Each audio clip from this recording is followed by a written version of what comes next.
It's Sunday. It's time for a Shed Talk. So, grab your cup of coffee. Let's get into it.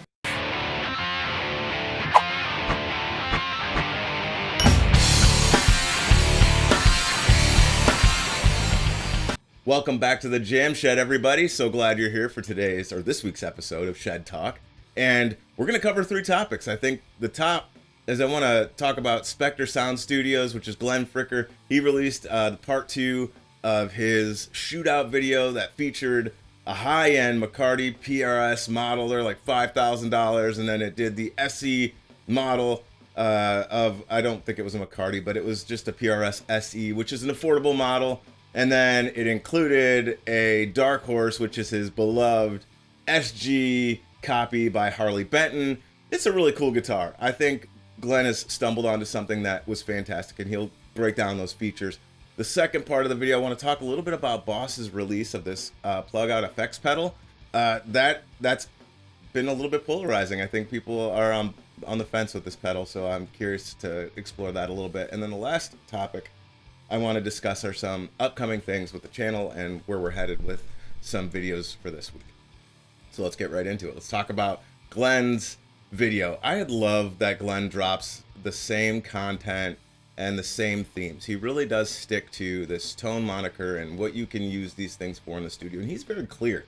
Like, I'm trying to help you not part ways with your money and how to help you better yourself in the studio setting and also from a gear perspective. And he's been trying to do this level set around speaker is the biggest definer of tone. And there's no such thing as tone wood when we're talking about high gain. It's very minimal. That there are other factors that influence the sounds that you're hearing to your ears, whether it's in the context of a mix in the studio or even live in the room. And of course, that's going to trigger a lot of folks to have a response around that because they have an experience. And sometimes that experience is, I really like this thing, I'm going to defend it. Sometimes it is, I truly believe I'm hearing something that maybe we're just not aligned with. And so it's fascinating that he's really holding the charge of that. And I applaud him for that because that comes with a lot of scrutiny. It comes with a lot of people's, I wouldn't say emotion and feelings, but really that's what it boils down to. It's how people really receive that message. And so, and Glenn does it in his unique way, right? He's a little tongue-in-cheek, and I hope that you are all picking up on. That's the whole point. He wants you to come back and watch these videos.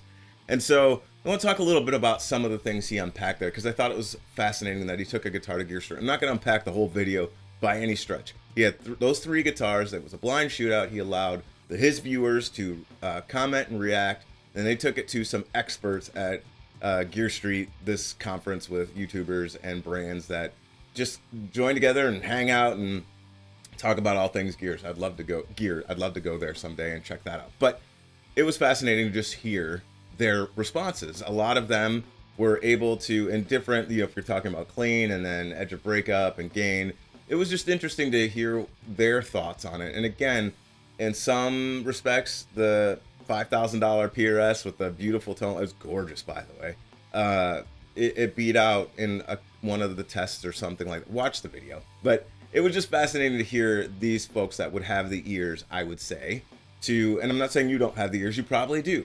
But it was just fascinating when you're listening to something and you don't have the visual cue to tell you what you're listening to or what you're looking at, because that does have influence, right? It was just really cool to hear their perspective and how they were breaking it down and how it would be challenging. And it is challenging. And it goes back to what I've said in several videos. The only rule to this whole gear game is there are none, and we should proceed that way. Now, that's my thinking. Yours can be different, and I welcome that. But from my perspective, if there are rules to this, then I'm held back by who's defining the rules. And the beautiful thing is we can be independent thinkers. We don't need folks to tell us what's great, what's not great. We can own that. Now, are there things that truly are not going to maybe be passable to, let's say, a wide swath of the audience? Yeah, absolutely. Look at my channel.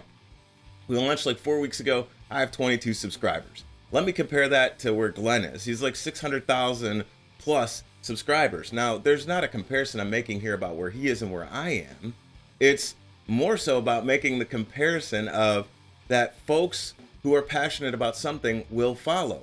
I'm very proud and happy to have each one of you, the 22 of you that have subscribed to this channel, because I think it's great. You come back to possibly listen to this passive content that I provide, but it speaks to the nature of that if there is an opinion or if there is something that resonates, people will come alongside of it. And you can apply that same thinking to brands. You can apply that same thinking to almost anything that you engage with.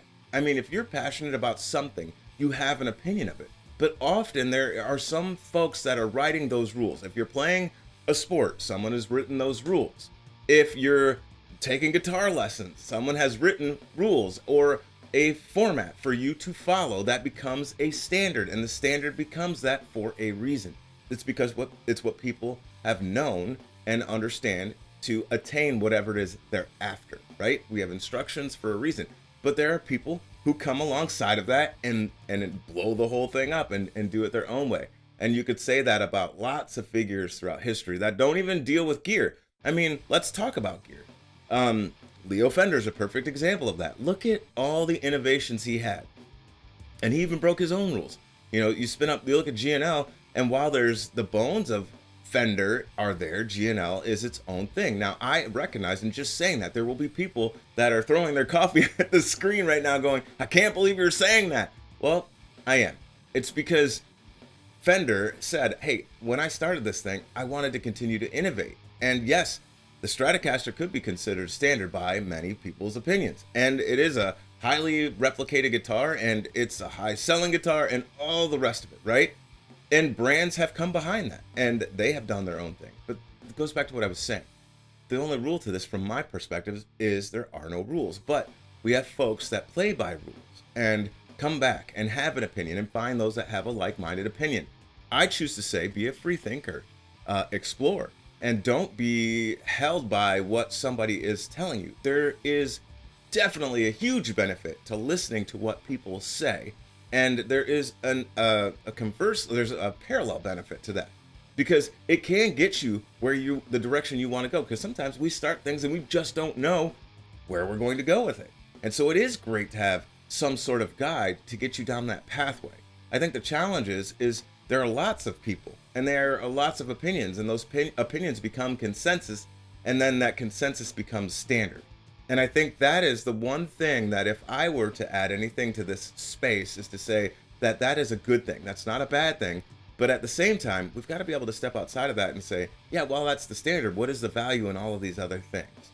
And so while Glenn is presenting, like, seriously, you don't have to part $5,000 of your money to get a guitar to feel like you can do something amazing when it comes to studio work or your own practice or whatever angle of this craft that you're in, whether it's, again, the studio, whether it's guitar, bass, drums, whatever it is.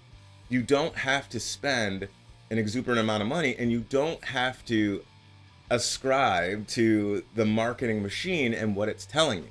But if you want to do that, and Glenn has said this clearly, if you want to do that, you should. Like, by all means, if you have the means to spend $5,000 on a guitar, go for it. If that's what you want, if that's your holy grail, if that's the thing you're after, then you should 100%. Now, I'm not telling you to go part ways with your money, but if that's what you want to do and you have that income, great.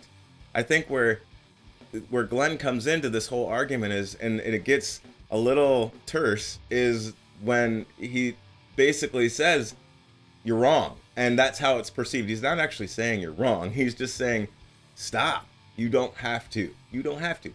Be a free thinker, think outside the box. And I can appreciate that, but I can also appreciate a $5,000 guitar. That thing was sick. But at the same time, I think he's right. And I can say that's true for me because this guitar right here, the one that you see featured on the show all the time, it's my number one, not because it's a $5,000 guitar. I paid sub $200 for this thing, and it was used, and it's beat up, and it's got scars, but I made it my own, and I probably put another $150 to $200 into it, so I have a whole $400 maybe invested into this guitar, and it's not about the money. I'm saying I made it my own. Again, because there were no rules when I was doing this. I picked it up, I looked at it, I'm like, it looks great, and the pickups were fine. I just wanted to try something different. It wasn't about spending uber amounts of money on pickups. Honestly, it goes back to what I said. I'll tell you exactly why I loaded this the way I did. Burstbucker 3, I found out that that's what's in Dave Grohl's DG guitars. And maybe that's true, maybe it's not. But I was like, well, that gets me there. If I can find one reasonably, I'll put it in there. And I did. And then this was just a custom made pickup that I thought looked cool. And I was like, let's try it. And it turned out it sounds great. I love it. And that's for me. That's because I was establishing my own norms based on what I knew to be true. Play guitar for a while. And I'm not a guitar player. I play guitar. Let me just be clear on that. But I was fine with how this was sounding. It does what I just liked how it looked, and I thought this is turning out to be a fun project, and that was my function. And then this thing for me, it feels great. It just fits, and I have many other guitars in here, and that's why this one is the one I often am going to, because it's not about the investment. That's like a sidebar piece that I got this very reasonably, and it works for me. In my hands, it feels perfect. And that's, to me, what inherently matters. And I think that's what Glenn was getting to. But also pulling in this other angle of that if you're thinking about tone, then let it be about tone.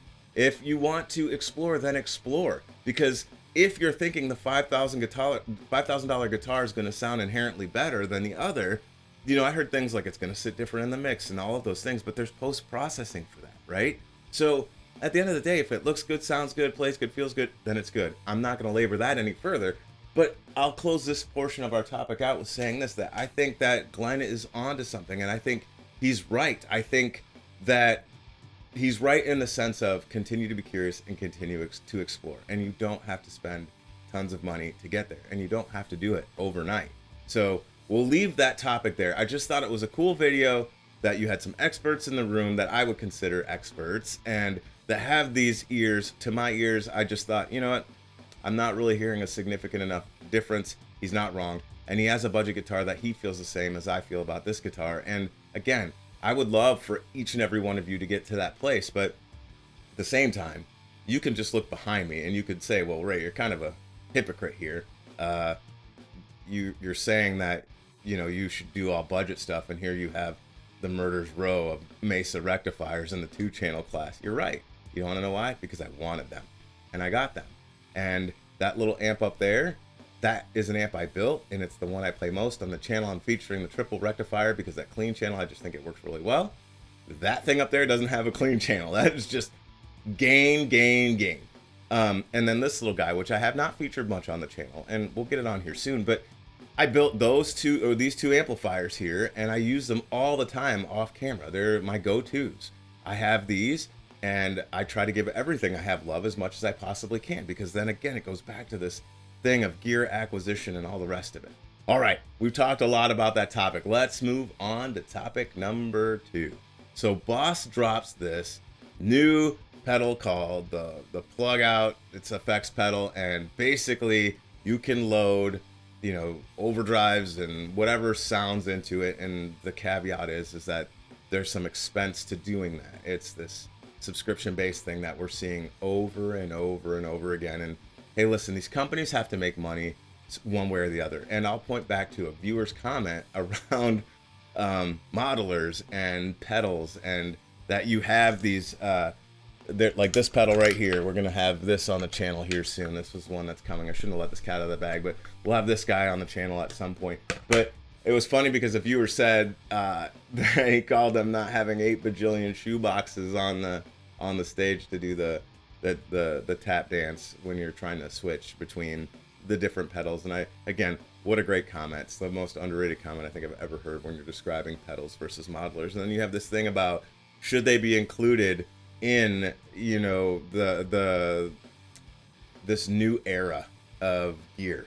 Like, should it really be shoe boxes on stage, or should it just be the all-in-one, the Axe FX and the Line 6s and all the rest of it? Now you got Boss inserting themselves into the mix with a single pedal that now you have to pay to play. And boy, I struggle with that. I don't own any of those all-inclusive modelers, and it's not because I don't want to. It has nothing to do with that. It's one of those things where I'm just at a different place, and if I had one, if there was a need for one, yeah, I certainly would check it out. I think I've seen them on stage and heard, and I think they sound great. I don't think there's anything inherently wrong with them. I don't think there's anything inherently wrong with someone grabbing their old, heavy, clunky pedal board and taking it out and using that. I think do what works best for your workflow. But again, this debate about what is the future of all of this and this expense? I want to liken it to somewhat these transitions that we've seen in the music industry, moving from records to 8-track to tapes to CDs to now digital media. And I even think about this for many of you probably have a subscription to some sort of streaming service and you pay for that monthly. But or you've downloaded or you've paid for, let's say on Amazon, you pay for a movie. And again, you don't get to keep that forever, where if you have a DVD or a Blu-ray or a VHS or Betamax, there you go, for those of you who grew up in the 80s, if you had that, you have it for life. You can pop it in the machine and a DVD player, Blu-ray player, and you could do that. But when these subscriptions change, you may lose that. And so that becomes the inherent unique piece to this. And I don't know where that lands. The point I'm trying to make is I think there might be something to having a physical unit that you're not paying a subscription for, that it would run out. Now, I know probably many of you are saying, hey, listen, they're not necessarily, I mean, you're going to program these things, but what happens when they become, the new thing comes out and they become antiquated? And the cool thing with physical media or even physical gear is if you buy it and it's not in the digital space, you still have it. And it's not getting outdated by any stretch. Like any of these things, like here's the Metal Zone. I'm unplugging it here. But here's, I'm sorry, yes, Metal Zone. Here's the Metal Zone. I'm gonna have this forever. It's gonna be the sound. It's gonna be what it is. I'm not saying I'll have this forever. Maybe that was a little much, but I might sell it. Who knows? But as long as I have it, it's going to be the sound, and I don't have to worry about it going away. A million of these sold, that's a ton, and I think it's pretty unique that no matter what, whatever, whenever, wherever, as long as I've got a battery, I plug it in, it's going to do the thing, and I don't have to worry about updates or any of that. I think there's something to be said about that, but I don't think that's the thing you should hold on to, right? It's just a unique time that we're in.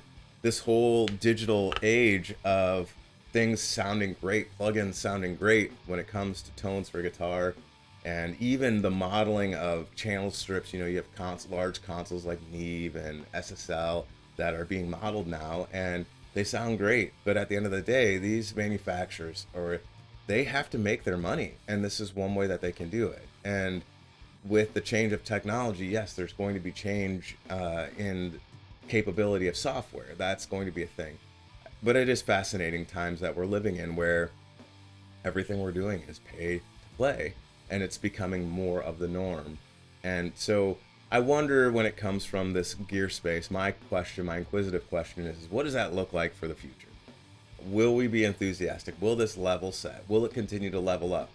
For not to get too nerdy here, but I was down a rabbit hole. Of course, I should do this for a chat for the Shed List upcoming video, about just exploring converters. That's what we use to convert the analog signals to digital so we can get them into our computers. And the way I do that is still very much so legacy. Much of the stuff I have is 10, 15 years old now. And I just think there isn't inherently that much of a difference in upgrading right now. And I was struggling a bit with, what does this really mean? And so I'm looking up things like, what is this converter versus this converter? And, you know, what is this box? So we'll say like the RME versus the Antelope. And I'm looking at all of these things, and I'm just not seeing a huge benefit, except for these legacy pieces. Eventually their drivers aren't going to be right. They're no longer going to be supported, and it becomes a boat anchor. But to drill down on my point, there has been a leveling in conversion. In the late 90s, early 2000s, conversion was in its infancy, and now you can get a $100 box that has converter chips in it that are on par with stuff that was high-end back in 2005. And that's really cool. But at the same time, it's a $100 box versus something you were spending $3,000 for back then. And again, that $3,000 unit you can buy for $300 now still has inherent value, and it's a level set.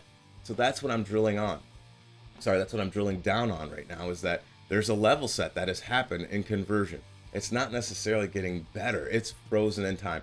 While preamps in these boxes get better, again, I'm sorry for those of you who are like, this is super technical. All I'm saying is the quality and technology have caught up. And when we're talking about getting a signal from the speaker over here to your computer, it's kind of frozen now. And I'm wondering when that point will be for, let's say, these modeling pedals or the subscription model. At some point, it's just going to be so great. I think the improvements are going to be small. So all of that to unplug this rabbit hole I was down looking at the new Boss pedal that is essentially a modeler and a stomp and their stomp box format. And I think it's interesting. I'll be curious to see how it's received from the community. As for me, am I in line to get one? No, not necessarily, but not because it's bad, but because I have a bunch of these shoe boxes lying around that I can still stomp on that do the thing. So maybe in the future, I'm not closed-minded to it. I'm not, not agreeable with that. I mean, unagreeable to that. I think it's unique, but at the same time, it goes back to what do you have in the room already, and how can you create with that? And do you really need it? Maybe, or do you not? So that's a individual question we all get to wrestle with. All right, moving on to our next topic, which is upcoming videos. I'm very excited about landing the plane on the Strat that I'm bringing back online, and that should be coming up pretty quick. And I already let the cat out of the bag with this fuzz pedal that I want to cover. I want to talk a little bit about this, and not why it's special, but why it's unique. And this is indicative of me tone chasing, and had this in the queue for a little while. So I'm excited to talk a little bit about it and maybe some of the history around this for me. And it's not a deep history on these fuzz pedals. They were really made short run. And then in our upcoming shed list, and I'll let the cat out of the bag, or last shed list, I should say, we were talking about the WazaCraft, and I was like, I'm not getting one. Well, true to form, I certainly did get one. I did. But it was because I really wanted to just check it out. I've not had a WazaCraft, and when it comes to pedals, it's not about parting ways with money. You don't have to actually part ways with a lot of money to access most of these, but when you start getting up there in the pedal count, it becomes a little expensive. And the good thing is the pedal market is strong, and you can turn these things, put them on reverb, list them, and move them along very easily.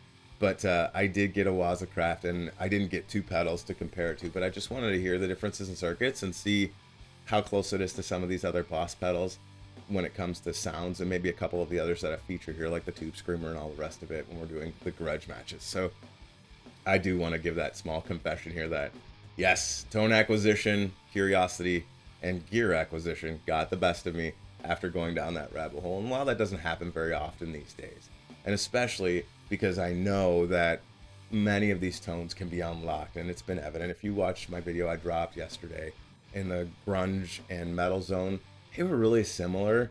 And I get it that they're running through the same filter, they're running through the same speaker and same amplifier, but there were some differences that I'm not going to say that there wasn't, but it just, again, it was not significant enough that I couldn't have used the metal zone and played with that for a while to get the sound of the grunge. And I didn't try to unpack that in a video, but even going back and watching it myself, if I would have sat there with the metal zone for a while, I'm sure I could have gotten very close to that, and it would have been undiscernible in a mix when it came to probably even in a live setting or even in the studio. I think it would have just been a compliment. And I certainly did come up with some pretty cool tones combining and stacking. And while the metal zone and the grunge were never on the forefront of something I would have purchased 10 years ago, yet here we are, and I have them, and I love these pedals. I think they're fantastic. But again, your mileage may vary. Explore, be curious. And this pedal purchase aligns right there with that. I think this will be an interesting comparison when I look at the metal zone versus this distortion. It's a DS1, by the way, or DS1. It's the orange pedal, the distortion pedal. So I'm curious how that fares against the metal zone, and there's some extra circuits when it comes to the WazaCraft. And so I'm curious how close are they, and if I can answer that question, maybe I won't need it. Maybe I'll move it along. It was on sale on Amazon. It might be. So if you're looking for one, $119. That's pretty reasonable for a brand new WazaCraft that sells for $164 regularly. So there was a steep savings there, and I know I can move that pedal if I choose not to keep it in the arsenal.